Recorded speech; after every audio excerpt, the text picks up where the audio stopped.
Are my rehab exercises actually doing anything? Now, I get this question all the time from injured runners, and it is extremely common that runners feel like they go to physical therapy or wherever it is and they get given some exercises to do, and they don't actually know if they are really helping and making any difference to getting rid of the injury and getting them back to full running. And it particularly reminds me of something one of our clients, Stephen, said to me when we first met on his free call a few months ago. Now, Stephen wants to run a marathon someday. He got into running a few years ago, was actually pretty good at it, but really loved it. Started training harder, higher mileage, but then wanted to do a marathon. But he also plays tennis. And one day he was kind of lunging around the court at tennis and he kind of tweaked his knee.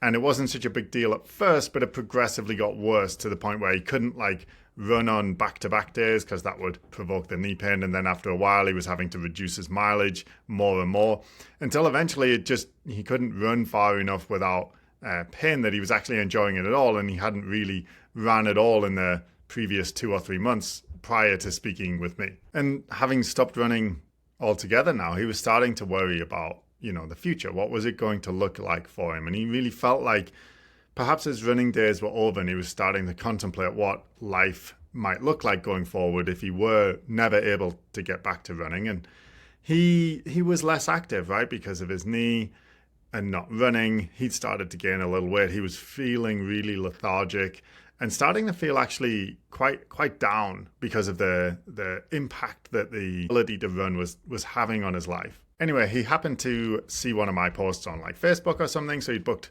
in for a free call with me, and I was asking him a little bit more backstory on what was going on with the knee. And he said that he'd been to the doctors and he's had, I can't remember if it was an MRI or an X-ray, but he had some imaging done that showed arthritis, and the doctor had told him that he should think about taking up cycling or rowing or something without impact, he was told.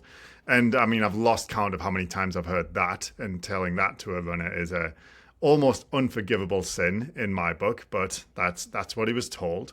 And I said, okay, so did you go to PT, physical therapy? And he sort of moved on. He said, I didn't actually. I kind of lost a bit of faith in PT. And then he sort of moved on to the next part of the conversation. And I kind of made a note of that and came back to it a little bit later. And I said, what happened with PT? Why didn't you go to PT when you first started having this trouble with your knee? And he said, well, a few years ago I went because I was having trouble with my shoulder. And I work in construction, right? So I'd been on the construction site all day. And then I went to my PT appointment and I said, my shoulder's hurting me. And they gave me these exercises to do. And it was kind of like raising the arm up and down. And it was 3 sets of 10 or something like that. And he didn't say it, but he was thinking I've been doing this all day on the construction site. Never mind 3 sets of 10. I've done 3,000 sets of 10. I've done this so many times today. I've been doing this all day. How is this going to help me? He just couldn't make any sense of how that would make any difference whatsoever. And he was dead right to be thinking this way. It wasn't going to make any difference whatsoever. And he was right to be concerned that if he went to physical therapy about his knee pain, that he might get given something similar, right? He's going to get given and I'm not trying to bag on physical therapy across the board, but most of the runners I talk to, when I ask them what they did, it is, body weight exercises, glute bridges, maybe some band stuff. They did clamshells. Maybe they did some lunges, some body weight lunges or some step ups and things like that, right? And these things, these body weight and lighter exercises are pathetically inadequate for what is actually required to create the kind of strength and power in the runner's musculature in order to absorb the extremely high impact forces that you will experience when you're running. And it is ubiquitous. These piddly little weak exercises being prescribed as rehabilitation and it not actually doing anything is far, far more common than it is uncommon. There are definitely good physical therapists out there who know how to program exercises specifically for endurance athletes and for runners. There's lots of them. We have them on this show all the time.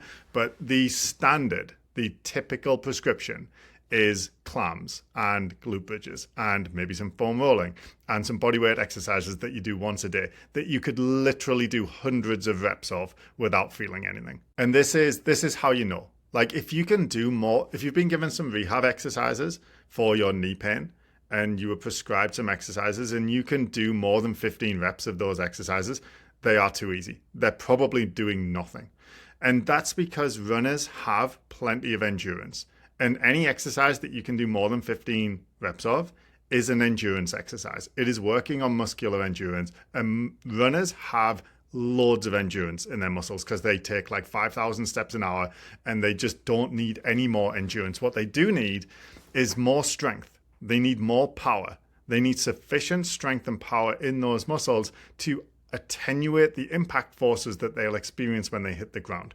And that is what your rehab exercises should do. And this is what I proposed to Stephen, and he was very much on board with that. He could see the sense in it. He needed to build the muscles and get stronger to offload the knees. And we weren't going to do that with piddly little exercises that are too easy. So we did have to start lighter with Stephen. We got to lay the foundation just doing some bodyweight workouts for a week or so until he could handle those exercises to the degree where his knee didn't hurt and his muscles weren't too sore. And then as soon as he was ready, we got him using dumbbells. So we added external weight to make it harder. And then as the weeks progressed, we added more and more weight. So by the time we were into his second month, he was doing weights that were so heavy he couldn't do more than 5 reps at a time. So let's say we got him to do a split squat. He was holding dumbbells in his hand. I forget the exact weights, but let's say it was like 80 pounds. So he was doing 5 reps at 80 pounds on each leg and then doing 5 sets of very heavy. And then we were combining that with plyometric exercises that increase the power. That's the ability of the muscles to generate force quickly. Because when you hit the ground when you're running, you're only going to be in contact with the ground for about 1/3 of a second. So there's no use being strong if it takes you a long time to build up that strength, to express that strength, sorry. You need to be able to express that strength quickly within 1/3 of a second. So that's where the power exercises come in. So there's like broad jumps and jumping onto a step, or we have like a runner hop exercise that we get, or skipping. So we combine the heavy strength work with the power work, and that gives us the strength and power that we need, and it is progressed over 2 or 3 months. It is not do these for a week, we'll see how you're going, do them for another week, maybe we'll give you a slightly more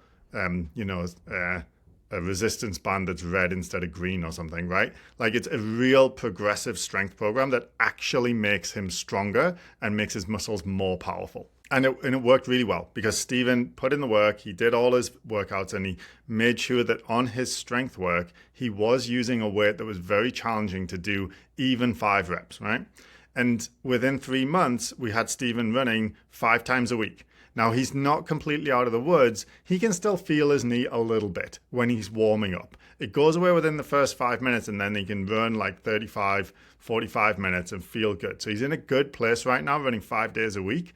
And he wants to go do marathons. So that's the next step, is reintroducing even higher volume training and layering in that exposure to faster work in zones 3, 4, and 5. So we're going to titrate that exactly to make sure that we don't undo all the good work that he's done.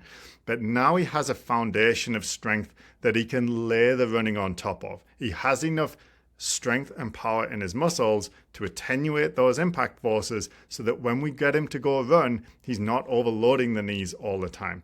And that is a good rehab program. That is how it's done. So you should feel like you are getting stronger if you are doing the right rehab exercises. If you don't feel like they're getting progressively harder, if you don't feel like they're difficult to do and make you tired and make your muscles sore, they are too easy, you're probably wasting your time. As for Stephen, he's dropping the weight again. He's not feeling lethargic. He feels motivated. I chatted with him the other day. He seemed full of energy again and excited to get started on his 10K training, which is coming up next month. And then we're going to aim for a half marathon in the spring. And then if that goes well, we'll be talking about how we might prepare him for a marathon. So we have big plans, Stephen. You've worked really hard and I'm really proud of you. Well done. And the key takeaway, if you're listening to this, is do you feel like you're getting stronger? If you don't, your exercises are too easy. And if your exercises are too easy, you're probably wasting your time. So it's really important that you feel like the exercises that you've been giving are hard to do. The only way to get stronger is to move weights that are hard to move. And if they're not, if you have an exercise like a glute bridge and you see how many reps you can do. If you can do more than 15 in a row, it's too easy and you shouldn't be doing that.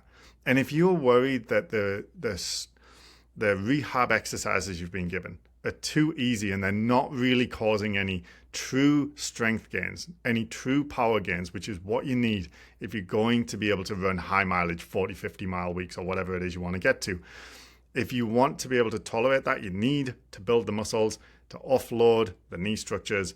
And if you don't feel like what you're doing is getting you there, then we definitely want to talk to you. So click the link in the description as always, book a free call, we'll have a chat and see if this might be what's going on and what's stopping you from getting back to full running.